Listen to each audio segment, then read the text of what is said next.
Nobody really knows exactly what it is, how big it actually is.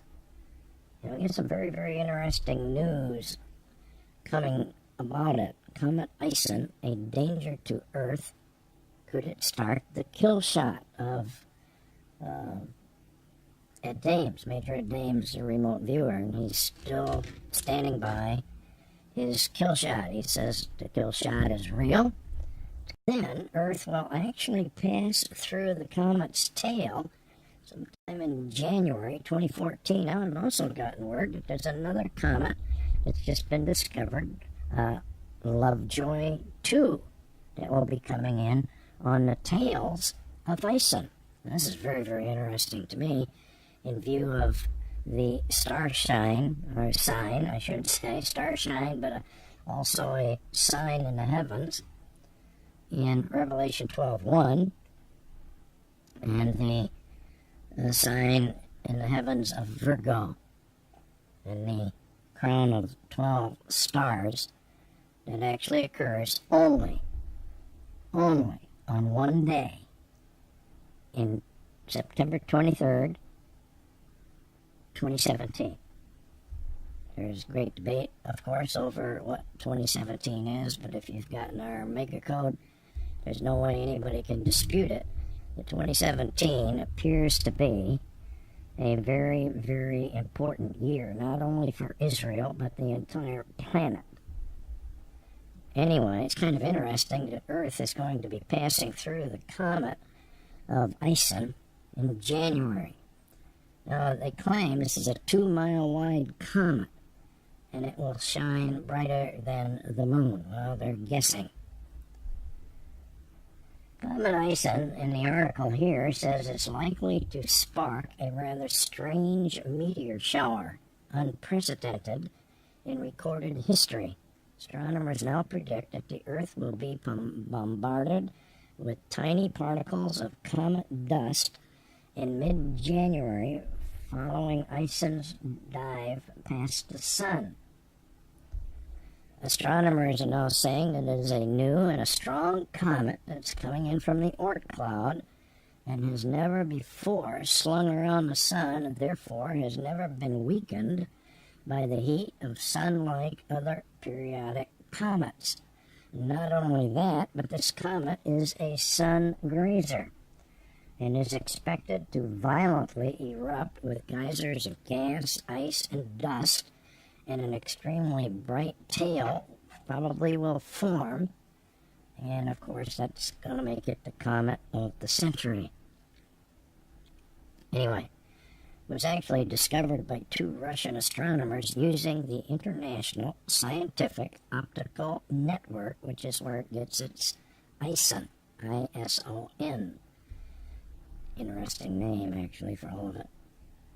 Anyway, astronomers say such an event is unprecedented, and while they have a good idea of what to expect, they really can't know exactly what could happen. They do predict that grains of dust would eventually fall to the surface of the Earth, slowly filtering down out of the atmosphere over several years of time.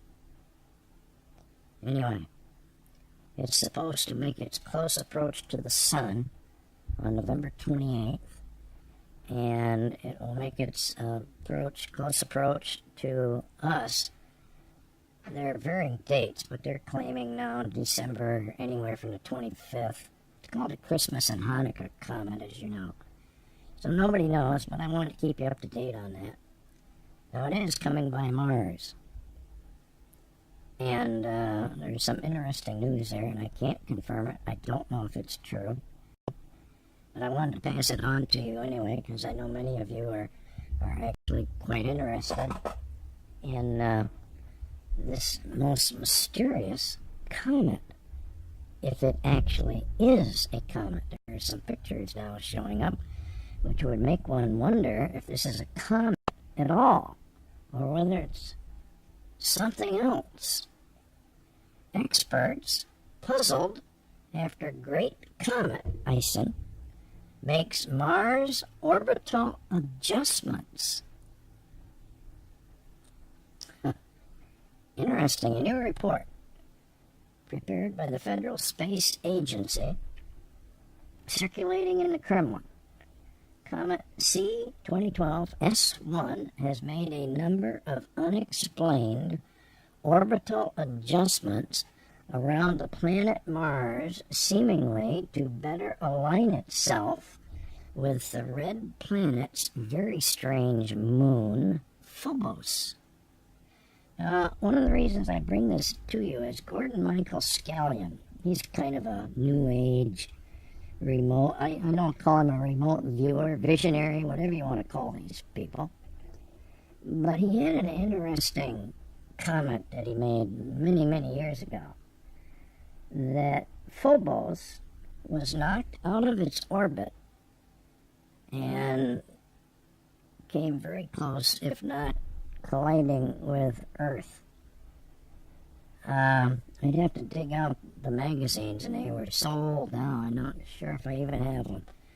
But it was kind of interesting at the time that he mentioned Phobos, and now here it is, with this comet coming very close to Mars, and now realigning itself, they claim, so it might come very close, if not stop, maybe, at Phobos.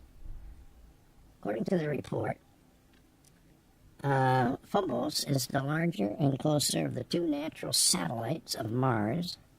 It only has a mean radius of 11.1 kilometers, interesting number there, and it is 7.24 times more massive than its second moon, Deimos.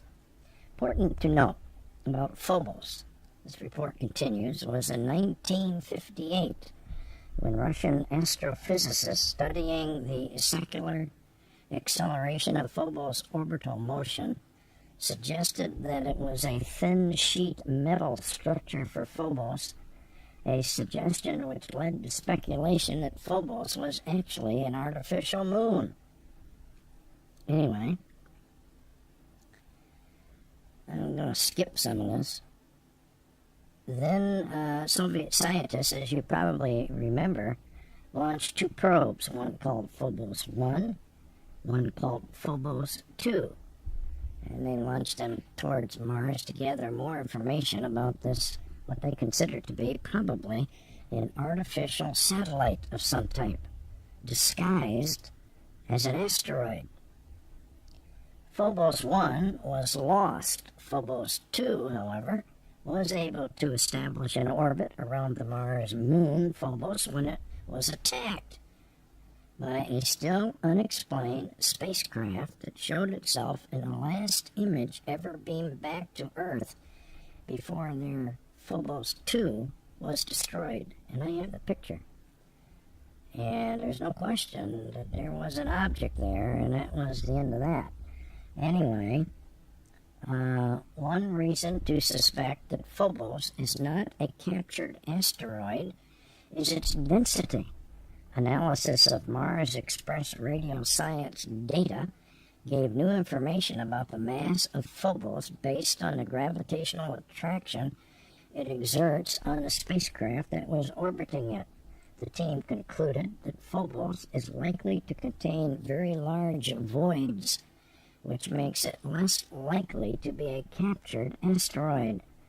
Its companion and structural strength seem to be inconsistent with the captured scenario. As some experts have pointed out or noted, Phobos could very well be an ancient spacecraft marooned in Mars' orbit. And the report says the possibility is Comet ISON may be one that is also a spacecraft of some type. Actually, when you take the pictures that they have taken of this so-called ISON, it very much does look like a very, very large craft of some type.